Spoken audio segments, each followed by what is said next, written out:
18 сағат 30 минут эфирда Татарстан хабарлары программасының төп чыгарылышы студияда Фәнис Камал хәерле кич, хәзер булачак темалар турында. Сез иң гүзәл кеше икәнсез. Бүген Казан Кремлендә Татарстанның иң талантлы укытучыларын президент Рөстәм Миңнеханов котлады. Укытучы һөнәре иң мәртәбәле, улы хөрмәткә лаек һөнәр. Хезмәтегез һәм шәхси үрнәгегез белән сез киләчәгебезгә нигез саласыз. Тантанадан Фәрүзә Мәҗитов репортажы. Ихтыяры, мәҗбүри мошенниклар кармагына эләгәләр. Шушыларны бөтенсен аңларга тиеш эшмәкәрләр, алар бик күп вакыт күргәч синәләр. Ой, нинди әйбәт менә 5 миллионга контракт. Эшмәкәрләр ничек тендердан да, акчалардан да кулак кага. Гөлнәс Сәфетдинова шул хакта. Күңел җылысын биреп, Безнең мондый мөмкинлек бар икән, без моңа шиксез бәхетле. Татарстан журналистлар берлегендә бүген өлкәннәргә бүләкләр әзерләделәр. Бу хакта тулырак Рания Абдрахманова.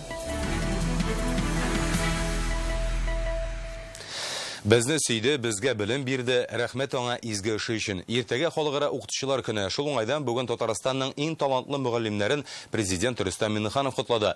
Гомерләрен балалар укытуга багышлаган фидакар хезмәт ияләренә дәүләт бүләкләре тапшырды. 2 мөгаллим Татарстанның халык укытучысы, 16-сы Татарстанның атказанган укытучысы дигән мактаулы исемгә лаек була.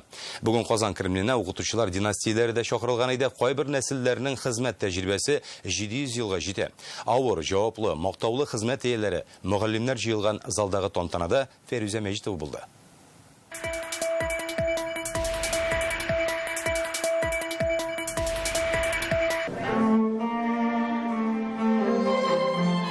Оркестр каршы ала, чәчәкләр һәм дәүләт бүләкләре. Барысы да шушы залга җыелган укытучылар хөрмәтенә. Бүген күркәм традиция буенча республиканың иң алдынгы мөгаллимнәрен президент Рөстәм Миңнеханов Кремльгә чакырып котлады.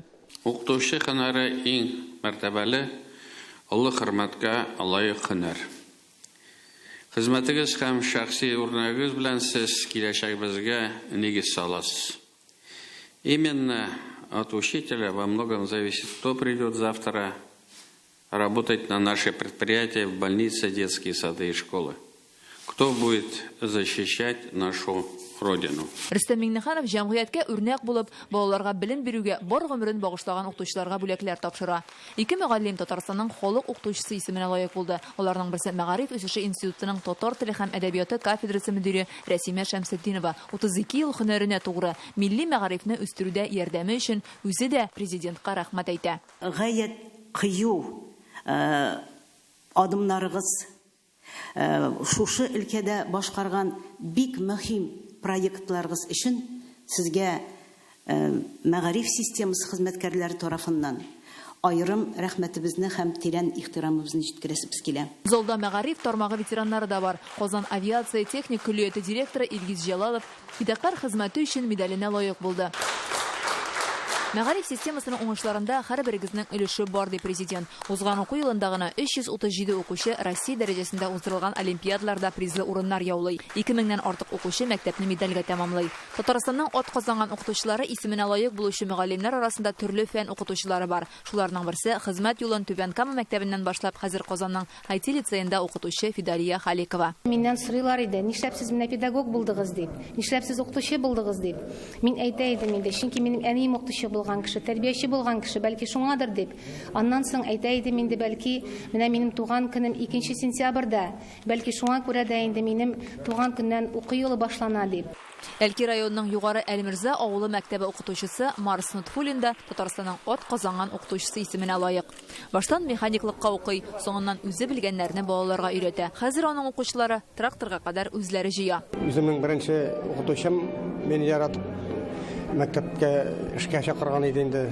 Шуннан инде кызып эшкә тындым, бик яратып эшләдем үзем. Татарстанда нәселләре белән укытучы юлын сайлаган мөгаллимнәр бар. 5 гаиләне бүген бүләкләделәр. Балык бистәсеннән Нәбиуллиннарның гомуми тәҗрибәләре 700 елдан артып битә. Ата-бабалары мәгърифәтчеләр була. Республикабызда горурланырлык мөгаллимнәр күп. Укытучыларга һәйкәл куярлык ди министр.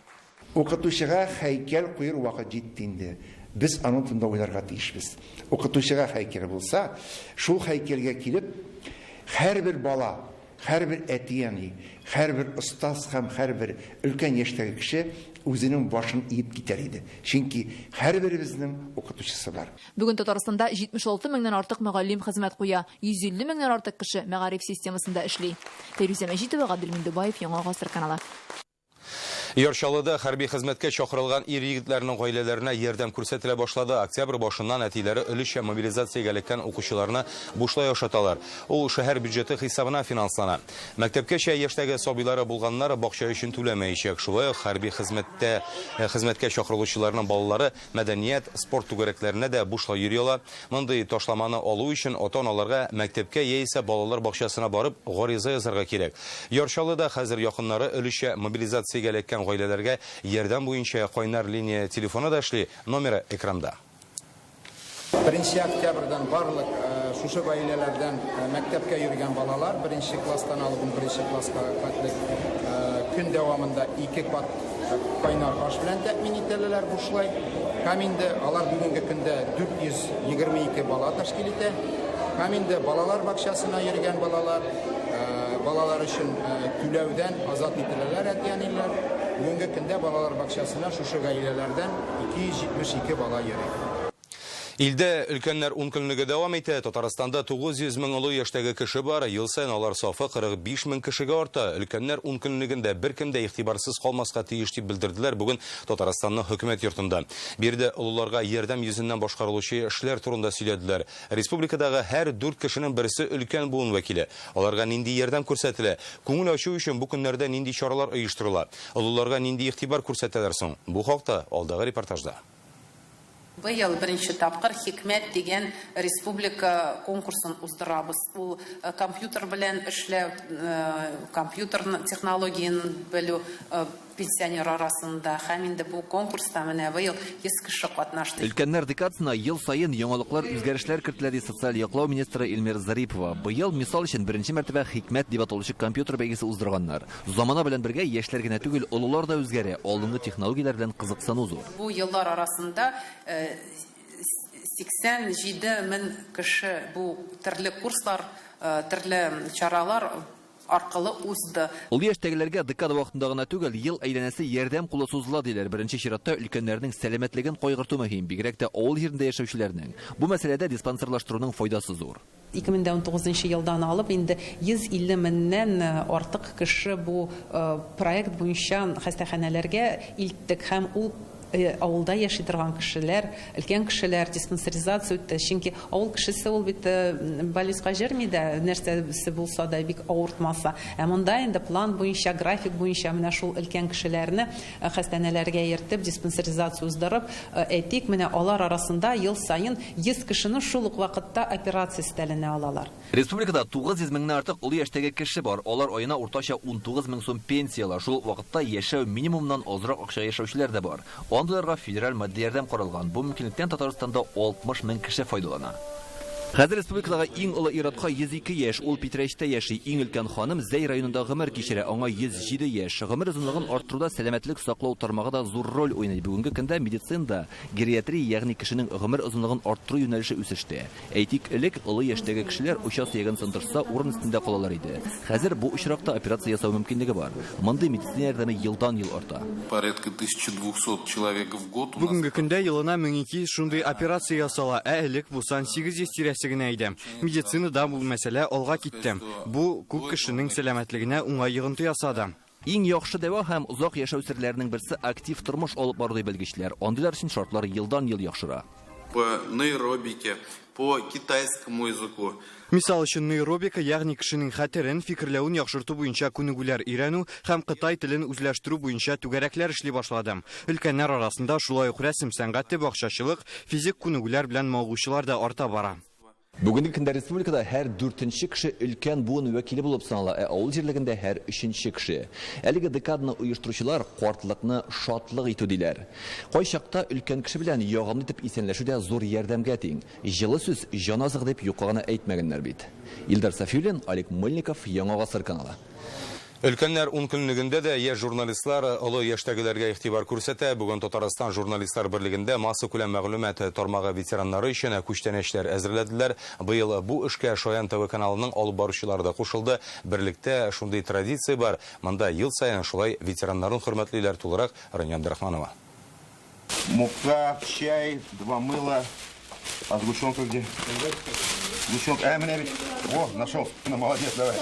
Тарастан молодец. Бәйрәмнәрдә күчтәнәш әзерләү иң күңелле мизгелләрнең берсе. Азык-төлек җыелмаларын биредә бергәләп тутыралар. Журналистлар берлеге хезмәткәрләре дә Шаян ТВ беренче балалар телеканалы алып баручылары да үзеннән өлеш кертә. Малай кызлар өчен тәҗрибәле журналистлар зур үрнәк. Без яшь буын, өлкән буын журналистларны кичкенәдән белеп үсәргә тиеш. Алардан үрнәк алабыз. Менә бүген дә бүләк җыен тантанасына җыелдык. Бергәләп тиз генә бүләкләрне җыеп алдык. Бу әлбәттә инде безнең яктан, яшь буын ягыннан өлкәннәргә карата ихтирам, хөрмәтне белдерү һәм безнең мондый мөмкинлек бар икән, без моңа шиксез бәхетле. Без бүген бергәләп җыелдык һәм шундый матур, әйбәт набырларны җыйдык. Без тиз генә эшләп аттык. Шаян ТВ яшьләре бүләк тутыруга бик җаваплы карый. Тапкырлыкларын да күрсәттеләр. Күчтәнәшкә дигән ризыклар алар кулыннан конвейердан үткән кебек уза. 20 минут эчендә ветераннар өчен 90 кап азык-төлек әзерләделәр. Алар да менә бу эшкә үзе рәхәтләнеп кушылдылар. Чөнки үзегез беләсез инде, һәрберебез кайчандыр да өлкән кеше булачак һәм яшьтән үк менә зурларны хөрмәт итеп аларга игътибар күрсәтеп яшәргә кирәк. Монсыз булмый. Бу без өчен барлыктан безнең халык бер гаилә, гаиләдә бер-берегезгә булышырга кирәк. Бу акция балаларыбызны берләштерде, бергә җыйды һәм әлбәттә менә үткән буыннарны яшь буын хәзер менә шулай хөрмәтләп, кадерләп яшәсә, әлбәттә инде ул тәрбияләүдә дә менә дигән алым булып тора. Арабыдай, дөге, тыкмаш, шикәр кымы, чәй, сыек май ветераннарга дигән капларда көндә кирәкле азык-төлек. Әлеге күчтәнәчләрне журналистлар берлегенең һәм Яңа гасыр каналының лаеклы ялдагы хөрмәтле хезмәткәрләренә тапшырачаклар. Рания Абдрахманова, Вероника Гайнетдинова, Вадим Илларионов. Яңа гасыр каналы. Татарстанда эшмәкәрләрнең мошенниклар тузагына эләгү очраклары арткан, аларны тендер вәгъдә итеп алдылар. Эшмәкәр җиңеп чыга, тик миллионлаган сумлык заказлар да юк, аңа тотылган акчалар да җилгә оча. Шундый хәлдә калучыларның мөрәҗәгатен бүген бизнес ришвәтчелеккә каршы иҗтимагый советы утырышында карадылар. Үз бизнесы булучылар ничек алдына мошенниклар тузагына эләкмәс өчен ниләр белергә кирәк? Бу хакта киләсе материалда.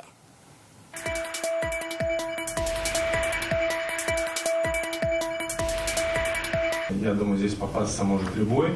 Дмитрий Перепеченов зыян күргән эшмәкәрләрнең берсе. Аның офисына шалтыратып, бик кулай шартларда аукционда катнашырга тәкъдим итәләр. Ул ризалаша, конкурста җиңәләр. Килешү төзү өчен кирәк булган төп документларга стәп сертификат та сорыйлар. Шулай итеп, икенче бер оешмадан аны сатып алалар, документларны тапшыралар. Неделю через 2, собственно, они как бы пропадают с концом. Бер-ике атнадан алар бөтенләй юкка чыкты. Шунысы бар, алар сертификатны алырга өндәми, аерым бер фирмадан алырга кирәк дип тә әйтми, әмма шулай хәйләкәр итеп тәкъдим итәләр. Интернетта шул сүзләрне җыясың да, нәкъ шул оешмага килеп чыгасың. Алар шулай бергә эшли инде.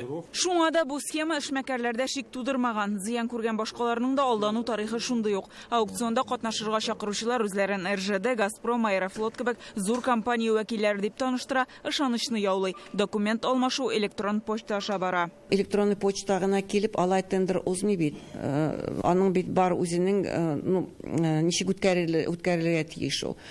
Менә шушыларны бөтенсен аңларга тиеш эшмәкәрләр, алар бит күп вакыт күргәч синәләр. Ой, нинди әйбәт, менә 5 миллионга контракт була, менә шундый контракт була дип. Күп вакыт шушы сертификатны сораганда тендерлар ялган була. Әйтләр коммерческий структуралар тендер ясаганда алар сырый алалар дип инде. Но ул бик сирәк вакыт була. Дәүләт сатып алуларында катнашу өчен оешманың тикшерелгән намуслы булу-булмау турындагы документ сорау бердән законлы түгел, икенчедән әлеге документ тикшерелгән оешмалар регистрында була. Кирәк вакытта заказ бирүче аны шуннан ачып карый ала. Зур предприятиеләрне, аларның шул безопасность өлкәсендә эшли торган отделлары, специалистлары булганда, инде мондый чараклар сирәк була. Шуның өчен инде хәзер без бергә, сезнең белән бергә безнең эшмәкәрләргә бу мәгълүматны җиткерергә тиеш, бөтен килә торган коммерческий предложение, коммерческий тәкъдим булганда, аларны бик нык итеп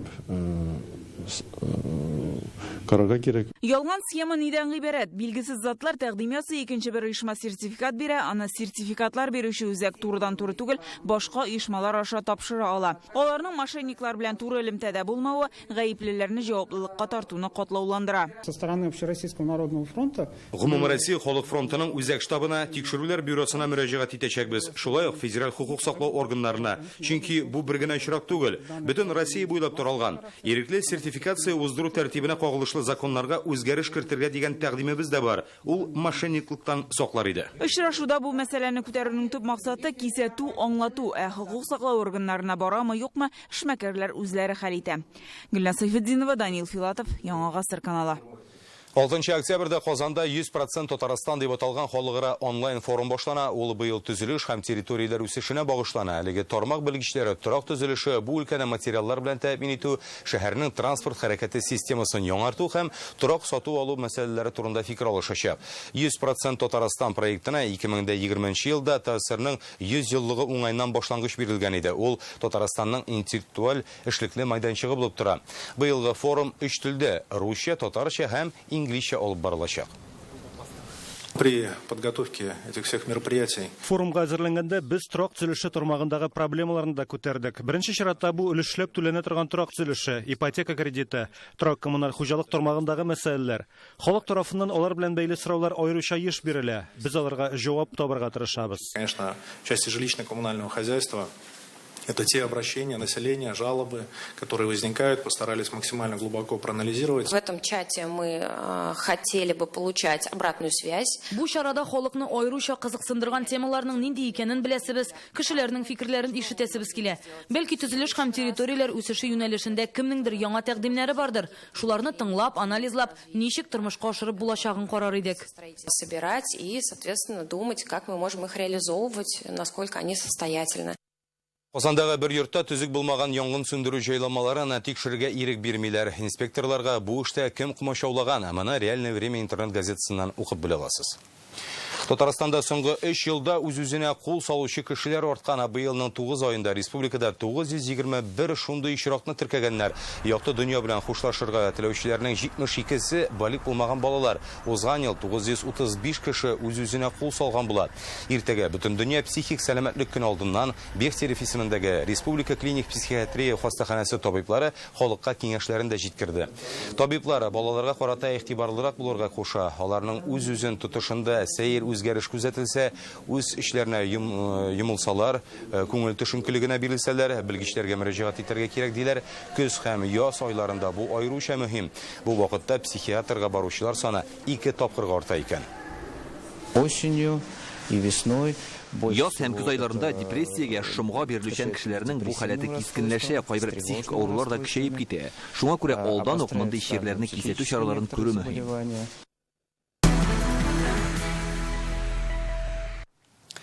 Киләсе 3 тәүлектә Татарстан атмосфера фронтлары йогынтысында булачак. Синоптиклар урыны белән яңгырлар секундына 15-16 метр тизлектә җил фаразлый. Температура төнлә 4-9, көндез 8-14 градуска җитәчәк. Гидрометеорология үзәге белгечләре әйткәнчә, атна ахырына явым-төшемнәр кими 16 градуска кадәр җылытачак.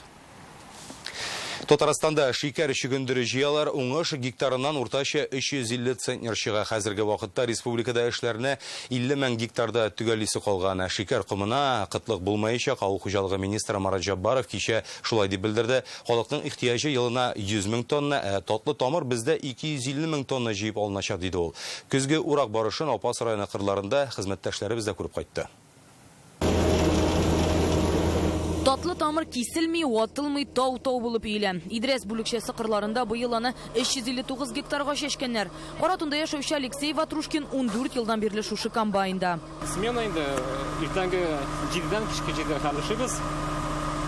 Погода әйбәт булса инде, кыры чиста более-менее нормаль булса, 15-16 17 гектарга хәле була инде. Яшь булуга карамастан Зөлфәт Сафин да сынатмый. Туфрак кипшерү белән җир эшендә ул. Комбайнның төрлесен иярли. Башта МТКда зерновой комбайнда эшләдем. Хәзер зерновой комбайн обрыклар биткәч. Цилиндр чыгарабыз, цилиндр алабыз. Шул инде безнең смен сәгать 7-дән 7-гә хәтле. комбайн сәт алтып, жен сәртларды алтыларда тоқтайбыз, чест артып, сменнен бирәбіз өзге малайға, ұлтылып, дәріс шылай. Алмашып іштейбіз. Зөлфәт кебекләр басуда алтау эшлим. Эш җитәрлек диләр, чөнки агротехнологияләрне дөрес куллану бары файдага гына. 14 майда шешеле башлады. Сорты Федерика деген сорт. Шешер алыннан ашылмасын кәттік. Она эшкәрттік, аннасын шешкеш, аннасын эш мәртәбе гербицид обработ көтті бекір. Ну, бітін қырлары, нешегендер қырлары. Пока 500 сетмерлар шыға бұл мына шошы қардан, шошы басудан. Антаға басудан, 60 гектар басудан ашуа шықты. Үзебез түзәбез техника гына сынатмасындай авыл уңганнары. Апас районынан Рания Абдрахманова, Гөлназ Вәлиева, Гадел Галиев, Яңа Гасыр каналы.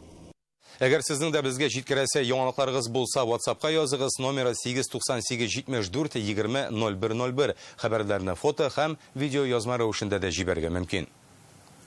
Казанның су тубы командасы Россия чемпионатында яңа сезонны башларга әзерләнә. Хәзер коллектив Кос Синтез дип атала. Максат шул ук кала җиңү. Ярышлар башланыр алдыннан спортчылар Казан Синтез заводына экскурсиягә дә килде. Компания аларның иганәчесе. Предприятиедә җитештерү барышы белән таныштылар. Сезонга әзерлек турында сөйләштеләр. Тулырак Илдар Сафиуллин.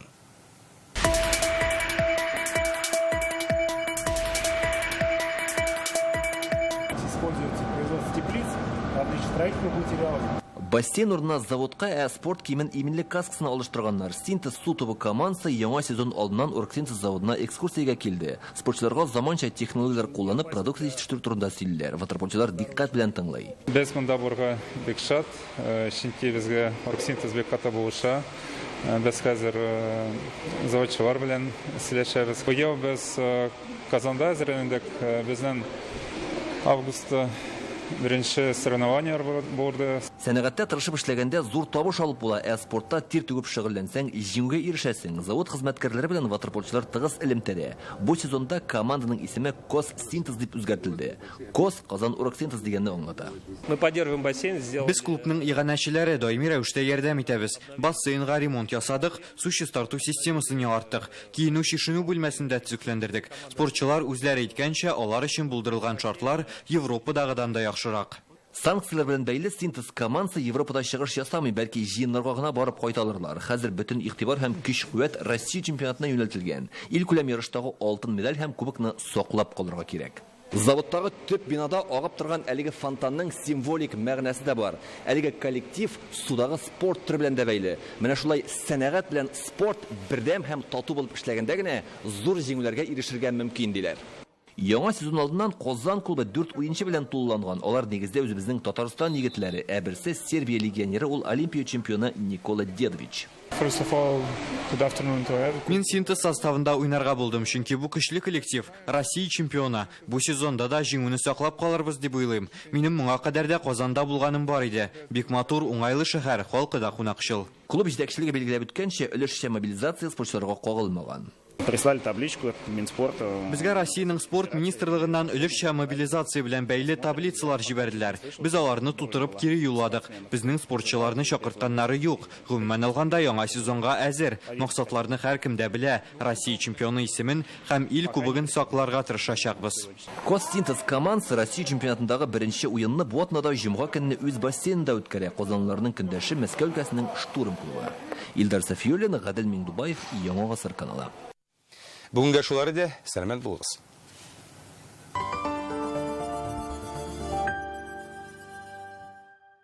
Срочно нужны деньги? Поможем всем, от студентов до пенсионеров. Оформите заявку в офисе вашего города или на сайте centrofinance.ru. Телефон 8 931 106 54 91. Только в Казани. Сбермаркет делает доставку продуктов из ваших любимых магазинов бесплатной. Попробуйте. Сбермаркет. Выгода в каждом заказе. Вот мама и Светка, что видят разметку, которой расчерчена зеброю метка «Дорога», что надо сейчас перейти. А это водитель грузовика, что остановился у знака, пока мама и Светка пройдут по разметке, которой дорога расчерчена метка, и скажут «спасибо» знаком кивка. Так делают все, кому жизнь дорога. Возьмите за правило вы этот стих, пусть будет безопасный переход для двоих.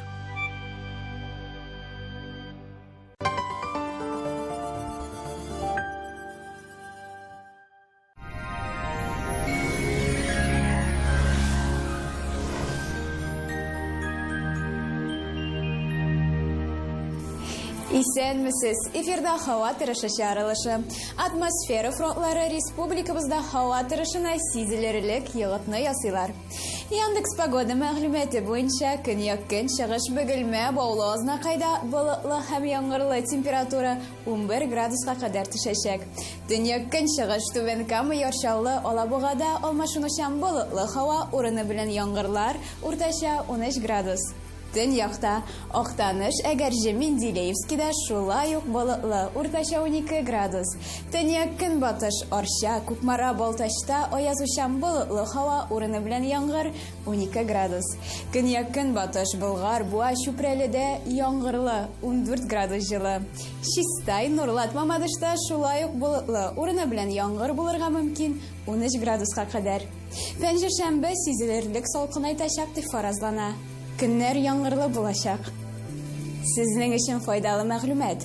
Аверс банкы бизнеска яңа тышкы икътисади эшчәнлеккә күнегергә ярдәм итә һәм бушлай исәп-хисап счёты ачырга халыкара банкларда төрек лирасы, Кытай юане, Казахстан теңгелары белән эш иткәндә түбән комиссия тәкъдим итә. Банк Аверс помогает бизнесу адаптироваться к новым условиям внешнеэкономической деятельности. Банк расширил возможности по валютному обслуживанию клиентов. В рамках акции «Выгодный ВЭТ для бизнеса» Банк Аверс предлагает бесплатное открытие расчетного счета и сниженную комиссию на международные переводы. Банк Аверс. Надежность имеет традиции. Только в Мазалтов Мэн скидка на костюм 30%, рубашка в подарок и подшив по фигуре совершенно бесплатно. Ждем вас в магазине на Сибгата Хакима 41. Мазалтов Мэнда классик ирләр киеме һәм аксессуарларның зур сайлау мөмкинлеге. Хәзер кибеттә беренче костюмга 30% һәм икенче костюмга 50% ташлама каралган. Күлмәк бүләккә, гәүдәгезгә туры китереп түгү бушлай. Килегез һәм үзегезне куандырыгыз. Башкалабыз Казанда болытлы һава урыны белән яңгыр көтелә, уртача 14 градус. Җилтен яктан атмосфера басымы төрекемеш баганасының 759 мм тәшкил итә. Һаваның чагыштырмача дымлылыгы 72%. Җирнең магнит кыры тыныч.